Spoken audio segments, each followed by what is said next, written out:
డబ్బు, అనారోగ్యం, ఉద్యోగం, వ్యాపారం, అప్పులతో బాధపడుతున్నారా? మీకోసమే launch your future program. Hi viewers, India's largest digital media network Suman టీవీకి స్వాగతం. ప్రస్తుతం మనతో ఉన్నారండి హైకోర్టు అడ్వకేట్ ఆజాద్ గారు. అందరికీ సుపరిచితులు, ప్రముఖ న్యాయవాదులు. నేను ఇప్పుడు ఆజాద్ గారిని ఒకటి అడగాలనుకుంటున్నానండి. తను ఎలాగో ఫ్యామిలీ అడ్వకేట్ కాబట్టి. సో ఏంటంటే చాలా మంది డివోర్స్ సంఖ్య బాగా పెరిగిపోతుంది. అవునమ్మా. అంటే కొన్ని కేసెస్ మనం చూసాం. పెళ్లి చేసుకున్నాము, అప్పటి వరకు తెలీదు ఆయనకు అంటే మగవాళ్ళు కాదు అంటే విషయం లేకపోవటం మహిళలు కాబట్టి చెప్తున్నారు, నేను చెప్తున్నానమ్మా. అనే కారణాల వల్ల కూడా డివోర్స్ అయిపోతుంది. ఎలక్షన్ ప్రాబ్లము, విషయం లేకపోవటము, సంతానం పిల్లలు పుట్టట్లేదు, స్పెర్మ్ కౌంట్ తగ్గటము. ఇది మీ కెరియర్ లో చాలా చూసింటారు కదండి. ఎలా అండి? అంత ముందు నేను ప్రాక్టీస్ చేసినప్పుడు హ్యూమన్ రైట్స్ కేసులు అవి చేసుకుంటూ వచ్చాము. అప్పుడు బాగుండేది. తర్వాత క్రిమినల్ కేసులు చేశాము. ఇప్పుడంతా ఎక్కువ డైవర్స్ కేసులే చేయాల్సి వస్తుంది. ఎందుకంటే ఈ కరోనా తర్వాత కానీ అంతకుముందు కానీ ఈ డైవర్స్ సంఖ్య క్రమంగా పెరుగుతూ ఉంది. ఎందుకు అంటే ఒక్కటే మా దగ్గరికి వచ్చే ఎక్కువ కేసులు ఏంటంటే అంటే ఓపెన్గా చెప్పాలంటే విషయం లేకపోవటం, అబ్బాయికి సరైన సెక్సువల్గా ఎలాంటి ఎరెక్షన్స్ కానీ లేకపోతే అవన్నీ లేకపోవటం, అలాగే అమ్మాయికి పీసీఓడి ప్రాబ్లం అని ఇంకేదో కొన్ని ఉంటాయి. అది ఇక మీరు అర్థం చేసుకోవాలి, నేను చెప్పడం కూడా బాగోదు. సో అలాగా మహిళలకి అది రావటము, పురుషులకి ఇది రావటం వస్తూ ఉంది. పూర్వం రోజులకి ఇప్పటికి తేడా ఏంటంటే మెయిన్ అంటే నేను ఒక పర్టికులర్ ప్రొఫెషన్ నేను చెప్పను. ఈ గాడ్జెట్స్ అంటే నాకు తెలిసిన డాక్టర్స్ వాళ్ళు ఉంటారు కదా, ఈ గాడ్జెట్స్ ఒకటి ఎక్కువ ల్యాప్టాప్లు ఉల్లో పెట్టుకోవటం, దానివల్ల కొంత ప్రాబ్లం ఉండటం, అలాగే టైట్ జీన్సులు అంటే డాక్టర్లు చెప్తున్నాను నాకు రీజన్స్ కాకుండా టైట్ జీన్సులు లేకపోతే టైట్ ప్యాంట్లు మహిళలు కానీ పురుషులు కానీ ధరించడం, దానివల్ల కొంత వేడి అనేది ఉత్పత్తి లేకపోవటం, ఇదే కాకుండా వెన్నుముక్క ఏదైతుందో శారీరక శ్రమ లేకపోవటం. ఇప్పుడు మేము చిన్నప్పుడు చెప్తున్నాను తల్లి, ఓపెన్ చెప్తున్నాను. అంటే అందరూ 80s, నేను 80s పుట్టిన 80s బ్యాచ్ అంతా 80s 90s బ్యాచ్ అంతా ఒకటే గుర్తుంటుంది. వాటర్ కావాలంటే మిగతా ఊళ్ళలో చెప్తున్నాను, వాటర్ కావాలంటే బిందె తీసుకొని ఆ పంపు ఉండదు, చేతి పంపు కొట్టి బిందె ఎత్తుకొని వచ్చేది. దానికి మళ్ళీ ఏంది పంచాయతీ అక్కడ అరవాలి, నా బిందె ముందు నా అక్కడ ఒక స్ట్రగుల్, బాడీగా మానసికంగా స్ట్రగుల్, శారీరకంగా స్ట్రగుల్. మళ్ళీ అదే తర్వాత మళ్ళీ బిందె కొట్టుకొని భుజం మీద పెట్టుకొని నెత్తి మీద పెట్టుకొని వచ్చేది. అది ఎంత చదువుకున్నా కూడా, నేను డిగ్రీ దాకా నీళ్ళు మోసిన. ఈ రోజు పంపు కొట్టుకొని ఒక బిందె నెత్తిన పెట్టుకొని వచ్చే అంత బలం జనాభాకి ఎక్కడ ఉంది? ఇంట్లో ట్యాప్ అన్నీ ఉన్నాయి. తర్వాత ఎప్పుడో సినిమాకి వెళ్తే ఎప్పుడో దగ్గరికి వెళ్ళేవాళ్ళు, ఏదైనా సినిమాలో దూరదర్శన్ ఏదో కేంద్రం ఏదో ఎప్పుడో వచ్చేది. అంటే నేను ఇవన్నీ చెప్తున్నాను. చెప్పులుండే కదా, ఎంతో నడుచుకుంటూ పోయినా, సైకిల్ తొక్కేవాళ్ళం. ఇప్పుడు అసలు నడక ఎక్కడ ఉంది? శారీరక శ్రమ ఎక్కడుంది? తర్వాత సన్లైట్ పడేది మనకి ఊళ్ళల్లో. జనరల్గా ఏంటంటే పోయి పొలం కాడ గడ్డి కోసుకునే వాళ్ళు పొద్దున్నే. అంటే ఇవన్నీ ఎక్కడున్నాయి? అసలు విటమిన్ డి డెఫిషియన్సీ లేకుండా చాలామంది 100కి దాదాపు 60% 70% విటమిన్ డి లేక బోలు మంది సఫర్ అవుతున్నారు. ఎండకి ఎవరు తగులుతున్నారు? ఒకటి, ఇవన్నీ కారణాలు చెప్తున్నాను. రెండోది ఏంటంటే నేను ఏమన్నానంటే అండి, ఇప్పుడు యాక్చువల్గా ఇప్పుడు మ్యారేజ్ చేసుకున్న వాళ్ళు 20, 25, 26 years అంటే 2000లో 1919 అట్లా ఉన్నోలే కదా. అప్పటి నుంచి కూడా వీళ్ళ జీవన విధానం చాలా మారిపోయింది. తర్వాత మెయిన్ ఏంటంటే అమ్మా పాలు అంటే ప్యాకెట్ పాలు అని చెప్పేది. అయ్యా 3 రోజులు ఆ వారం తర్వాత మనం తాగుతాం అంటే నాకు తెలిసింది చెప్తున్నా. చికెన్కి అయితే ఇంజక్షన్ ఇస్తారంట, హార్మోనల్ ఇంజక్షన్. తర్వాత బయట పిజ్జా, బర్గరు, ఏ పేర్లు కూడా తెలియదు, పాస్తాలు గేస్తాలు ఏవో మొత్తం జంక్ ఫుడ్. మాకు తెలిసిన క్లయింట్ ఒక 1 week బ్యాక్ వచ్చాడు, నా దగ్గరికి వచ్చాడు. సార్ ఫైల్ చేద్దాం అన్నాడు. సరే బాబు అన్న, వేరే కేసు ఫైల్ చేద్దాం అనుకున్నాము. చేస్తే నిన్న ఫోన్ చేసి ఏమైంది బ్రదర్ అంటే, సార్ ఏమనుకోవద్దాను. ఏమైంది అన్న, సార్ జాండీస్ వచ్చినాయి సార్, నేను రోజుకి 15 ఇడ్లీలు తింటున్నాను సార్ అన్నాడు. అంటే అన్నం తినమంటే అన్నం తినట్లేదు సార్, అన్నం తింటే బయటకు వస్తుంది. ఏం జరిగింది అని అడిగా. నేను ఒక కంపెనీలో పనిచేస్తా, దాదాపు 4 సంవత్సరాల మట్టి 20 రూపీస్ థమ్స్అప్ బాటిల్స్ ఏ ఉంటాయి కదా, ఈ పేర్లు కోకోలా అవి తాగేవాడిని, పిజ్జాలు బర్గర్ ఎదురు తినేసేవాడిని, సమోసాలు తినేవాడిని. దానివల్ల లివర్ మొత్తం కొట్టేసిందంట సార్, ఇప్పుడు నా పరిస్థితి బాగాలేదు అంటారు. మరి ఏంటి పరిస్థితి అంటే, వస్తాను సార్ వారం ఆగి 10 days సార్, రిపోర్ట్స్ పంపరా అంటే మొత్తం ఏదో 1.8, 1.9, 120 పోయింది. అది యాక్చువల్ 1.2 ఏదో ఉండాలంట దానికి. ఏమో ఇదేంద్ర నాయన అంటాను, చిన్న కూడా 25 years. ఇట్లానే అంటే నేనేమంటున్నానంటే ఆరోగ్యాన్ని అశ్రద్ధ చేసుకుంటాం.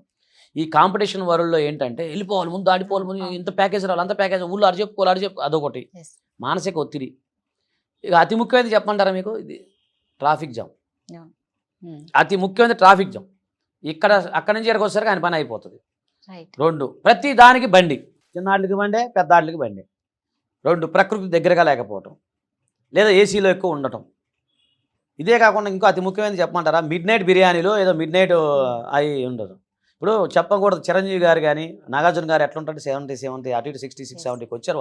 వాళ్ళు ఎంత దినచర్య, కఠినమైన దినచర్య చేసి, అప్పుడు కాలం మనుషులే కదా వాళ్ళు, 50s బ్యాచే అందరూ. వాళ్ళు ఎట్లా ఉంటారు 7 గంటలుగా తినేయటం అలా ఎట్లా ఉంటారండి అసలు. అంటే నేను చాలా గొప్పతనాన్ని కాదు, వాళ్ళు మెయింటెనెన్స్ వల్ల అందరం మనుషులమే అలా మనం కూడా చేయొచ్చు. ఇప్పుడు 6 గంటలు తినేయాలి, 7 గంటలకు తినేయాలి, మేము బయట మినరల్ వాటర్ తాగొద్దు, ఇవన్నీ ఉన్నాయి కొన్ని టెక్నిక్స్, అవి చెయ్యరు. అంటే నేను ఏం సార్ ఇవన్నీ మీరు లా గురించి మాట్లాడితే ఇవన్నీ చెప్తున్నారు అంటే ఇవే మాకు రీజన్స్, మాకు తగిలే రీజన్స్ అవన్నీ అవే ఎదుగుతున్నాయి. తర్వాత మహిళలకు వచ్చేసరికి ఏమవుతుందంటే ఈ మహిళలు ఎక్కువ వేసే వస్త్రధారణ ఒకటి మెయిన్. తర్వాత అది పక్కన పెడితే అతి ముఖ్యమైనది ఏంటంటే పూర్వం రోజుల్లో అమ్మమ్మలు ఉండి మనకి ఆ లడ్డూలే ఉంటాయి, మా అక్కకి పెట్టేది నేను తినేవాడిని ఎక్కువ. ఆ నువ్వులు బెల్లము ఏవో రకరకాలు చేసేవాళ్ళు ఆడవాళ్ళు ఇంట్లో, నువ్వులు ఉండాలని అవన్నీ ఇవన్నీ. అమ్మాయి మెచ్యూర్డ్ ఎప్పుడైతే అవుతుందో దానికంటే ముందో వెనకో పెడుతుండేవాళ్ళు. ప్రెగ్నెంట్ టైంలో ఏవో ఫుడ్లు పెట్టేవాళ్ళు, కూరగాయలు అనేవి ఏవి ఉండేవి. అవి లేకుండా ఇప్పుడు ప్రెగ్నెంట్ అనగానే టాబ్లెట్లు వేసుకోండి, ఆ టాబ్లెట్ అట్లా టాబ్లెట్ అయితే. ఇంకొకటి అతి ముఖ్యమైనది ఏంటంటమ్మా, ఒక మహిళ ఎప్పుడైనా ఎత్ర నార్యంతే తత్ర దేవత. మహిళకి ఎప్పుడు కూడా ప్రెజర్ చేయకూడదు. ఒక కొత్తగా పెళ్ళయింది భార్యాభర్తలు, పెళ్ళైనప్పుడు ఆమె సడన్గా ఒక తల్లిగారింటి నుంచి గారాభంగా పెరగచ్చు, ఇంకో రకంగా పెరగచ్చు. ఇంటికి రాగానే స్టార్టింగ్లోనే ఆమె మీద అది చేయండి ఇది చేయండి అంటే వాళ్ళు చేయరు. ముందు వాళ్ళిద్దరి మధ్య సాంగత్యం పెరగాలి అంటే పేరెంట్స్ ఇన్వాల్వ్మెంట్ కాకూడదు. మాకు వచ్చే కొన్ని కేసుల్లో ఏంటంటే తల్లి ఇన్వాల్వ్మెంట్ ఉంటుంది, ఏది అబ్బాయి విషయంలో, అమ్మాయి విషయంలో తల్లి ఇన్వాల్వ్మెంట్ ఉంటుంది. సగం కేసులు అవే వస్తున్నాయి. ఇక్కడ ఏం చెప్తే అక్కడ ఆమె చేస్తుంది. ఈ పాయింట్ బాగా మీరు నోట్ చేసుకోవాలి. ఒక అమ్మాయి ఏదైనా విషయం ఉంటే తల్లికి ఫోన్ చేస్తుంది, ఆమె ఏం చెప్తే అంటే నేను అందరి విషయం అట్లా నా దగ్గరికి వచ్చిన కేసులో చెప్తాను. అబ్బాయి విషయం వచ్చేసరికి ఆమె చెప్పంగానే అబ్బాయి అంటాడు. అసలు ఇక్కడ ఇద్దరు ప్రైవసీ ఎక్కడ ఉంటుంది? అవి ఒకటి లేకపోవటం, సరిగ్గా వాళ్ళకి ఆహార సంబంధించిన విషయాలు లేకపోవటం, తర్వాత ఇంకోటి మానసిక ఒత్తిడి ఒకటి, తర్వాత నువ్వెంత సంపాదిస్తున్నావు నేనెంత సంపాదిస్తున్నాను ఈ రెండు. తర్వాత ఈ మధ్య డింకు ఏదో వచ్చింది, డింకు ఏదో అది డ్యూల్ ఇన్కమ్ నో చిల్డ్రన్ అని చెప్పేసి అది వచ్చిందని చెప్పి మొన్న ఎక్కడ చూశాను నేను. సో ఇలాగా ఇవన్నీ రీజన్స్ అండి. నేనేమంటానంటే ఇప్పటికైనా మించిపోయింది ఏం లేదు. ముందు శారీరక శ్రమ, విటమిన్ డి, సూర్యరశ్మి, ప్రకృతికి దగ్గర మొన్న ఈ థమ్సప్లు కోకోలు ఇవన్నీ మొత్తం ఆపేసేయటం బెటర్. అప్పుడు ఎప్పుడు అవుద్దంటే ఎరక్షన్ ప్రాబ్లం అనేది తగ్గిపోతుంది.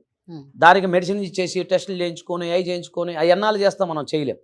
తర్వాత ఇంకొకటి ఏంటంటే నేను ఒకటే చెప్తున్నాను, డైవర్స్ విషయంలో మేము ఎవరికి వచ్చినా తల్లి ముందు మేము ఫ్యామిలీ కౌన్సిలింగ్ చేస్తాను. నేనైతే ఇలా ఉండండి విడిపోవడానికి ప్రయత్నం చేయొద్దు. ఎందుకంటే ఒక కుటుంబం విడిపోయిందంటే దేశానికి నష్టం, ఖచ్చితంగా దేశానికి నష్టమే కదా.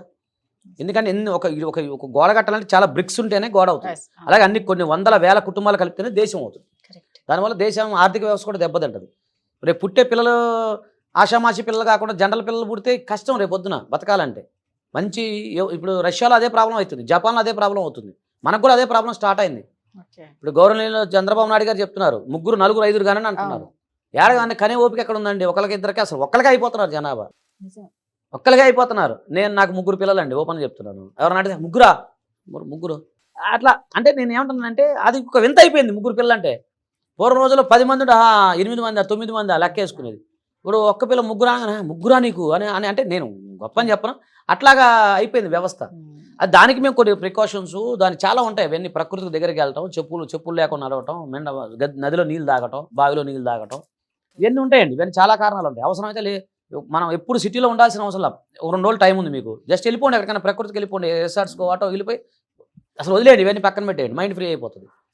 సో నేనేమన్నానంటే ఇప్పుడైనా యూత్ మేలుకొని నేను చెప్పే విషయాలు నెట్లో ఇంతకన్నా ఎక్కువ దొరుకుతాయి, కానీ నా దగ్గర రీజన్స్ ఏవైతే ఉన్నాయో ఆ రీజన్స్ అన్ని నేను రాసుకుంటాను కాబట్టి అవి మనం చెప్తా ఉన్నాం. కాబట్టి ఏంటంటే ఎరక్షన్ ప్రాబ్లం అని హాస్పిటల్ చుట్టూ తిరిగి, లేకపోతే ఇక్కడ పీసీఓడి ప్రాబ్లం అని చెప్పి హాస్పిటల్ చుట్టూ తిరిగి వాళ్ళు వేసిన మందులు వేసుకున్నాం దానికంటే ప్రకృతికి దగ్గరగా ఉండి ప్రకృతికి అందుబాటులో ఉండి ఆటోమేటిక్గా మన బాడీ రిపేర్ అయిపోతూనే ఉంటుంది.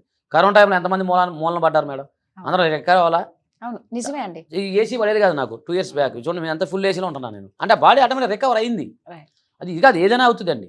నేనేమంటున్నానంటే ఒక్కటే అమ్మా నేను చెప్పేది, ఈ కేసులు లాయర్లు అనేది సెకండరీ థింగ్.